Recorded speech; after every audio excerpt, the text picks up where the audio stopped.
issue of what the federal government controls, what the state controls. Public versus private. United States is a unique country in the world. We are corporations first, then we are a nation, then we are a government. The American dream is the pursuit of wealth.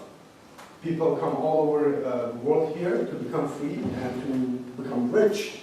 So they don't want the government on their back to tell them how to run their business, how to run their lives. So the issue of public versus private, look around you. The government in the United States doesn't own anything. Look at all the production, means of productions and means of distributions. They're all controlled by private sector. Our mines, our oil fields, our airlines, even our railroads, our ports, the shipping lines. The ports are owned maybe by the local government entity, but all the shipping lines are owned by the private sector. Look at all the factories, all the productions.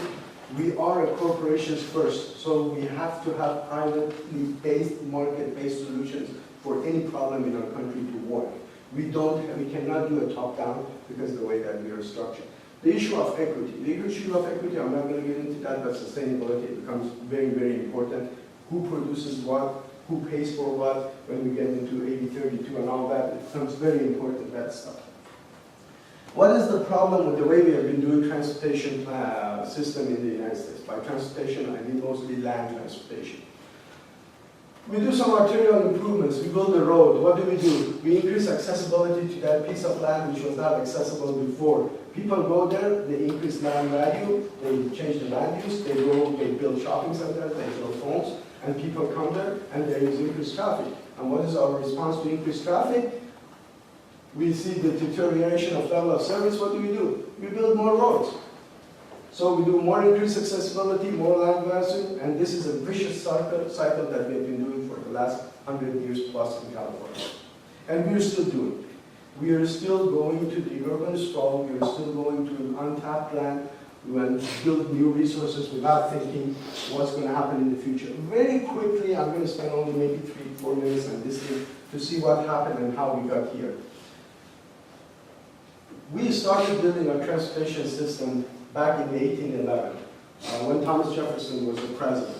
And we built a road that we called, it's called the National Road. The National Road, or the Cumberland Road, is from Maryland all the way to probably around well, as you can see, to Mississippi, the whole thing. But the first section was to the western border of the West Virginia. This is the first section that they built, and then the second section, which was built after the War of the 1820. And this was built by the federal government, okay, because there was really no entity at that time who has money to do that. But then what happened was that federal government, they didn't have resources. We know pretty much we didn't have really a federal government until the beginning of the 20th century in this country. This is what we call the stateless phase of the U.S. history. And there were arguments, who owns the road, is this the federal government, is this the state, and whatever. And these are some old historic pictures. And the private sector stepped in, and the private sector, remember, the private sector is running the United States. Okay? As much as you see the picture of the president, and as much as you see people in the Congress talking, the private sector people are running the country.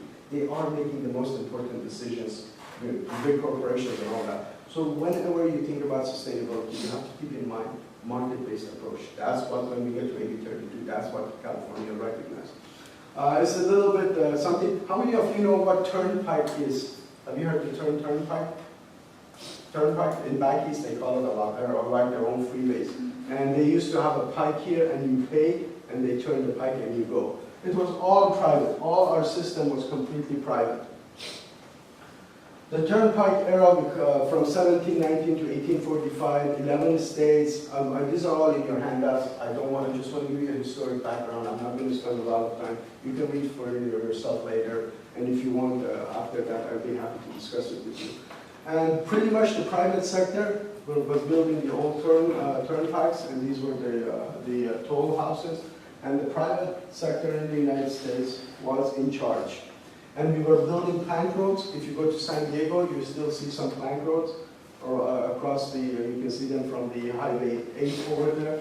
And as you can see, still everything is private sector. No role for government here. 19th century, Private federal government was non-existent. The state and local governments were very limited. We had about 5,000 to 5,600 corporations. We had about 30,000 to 52,000 miles of roads. Those roads with those standards, and 414 corporations in California. This is a telling story. Does anyone recognize this guy? Yeah, I know his picture is a little bit fuzzy. He became a very famous general and became president later, after World War II. Who was the president after World War II? No. Eisenhower? Forgot your history, pardon me? Eisenhower? Eisenhower. Good one. You get one. Here you go. Thank you. That was Eisenhower. This is when he was a colonel. And he wanted to take an army convoy in the year 1919. It's not that far. It's not even 100 years ago. It's less than 100 years ago. And it took them 60 days to go from DC to San Francisco. And they had the whole Army Corps with them and all the equipment and all that. It's still 60 days. And it took them 58 miles a day because there were really no roads. It's less than 100 years ago. Then we started the first Federal Highway 8. I'm not going to go over these. This is only for your background. And I'm going to go and just show you a little bit of what happened. This is what happened in the United States. In 1905, we had only 48,000 cars in the country. In the year 1916, it was over 2.5 million. That's almost 5,000% increase in 11 years. That's a 500% increase exponentially every year. All of a sudden, the country became what? This is what we started experimenting. This is what we started seeing. These are real pictures from Los Angeles. This is downtown Los Angeles. This is Broadway and 8th. This is Broadway and 8th. You guys, if you go there now, this is what we did. Then what happened was that in 1956, the same man, the same young colonel who became the president, he passed what we call the Interstate Act of 1956. Eisenhower gets the credit. This is not the history of transportation course. Otherwise, we would get into it that it's not really Eisenhower's idea. It was Roosevelt's, FDR's idea, and how it came about. This is the picture taken when the Allies took over Germany. Just a funny note on this one. You notice the tanks going this way and the soldiers going that way? Who can guess why is that? Somebody's going to get surprised. No? Nobody? Okay. The tanks are the Allies. These are the German prisoners of war. So this is, Eisenhower was there. Look, notice here. You notice? They have a freeway in Germany. And when Eisenhower saw that, he said, forget it, wait a minute. I cannot be a superpower. We cannot be a superpower if we don't have roads like Germans do. So as soon as he came back from the war, the thing that he learned is that we need a national system of highways. And that's why he worked with Congress for 10 years, and we developed the Interstate Highway. The Interstate Highway system of the United States is a marvel of engineering. Any civil engineers here? Okay, mechanical? Electrical? Many engineers are, what is your major? Aerospace. Aerospace engineer, okay. That's my passion, aviation. So what are your majors, by the way? English. English? What else? Volunteers? Criminal justice. What's that? Criminal justice. Criminal justice. Oh, you love sustainability issues because it deals with the criminal, with the social justice. Here you go. One for you and one for you. Back there. Sorry. No worries. So it's a piece of engineering marvel.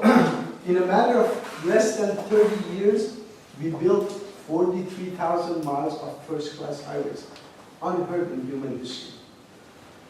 54,000 bridges, 104 tunnels.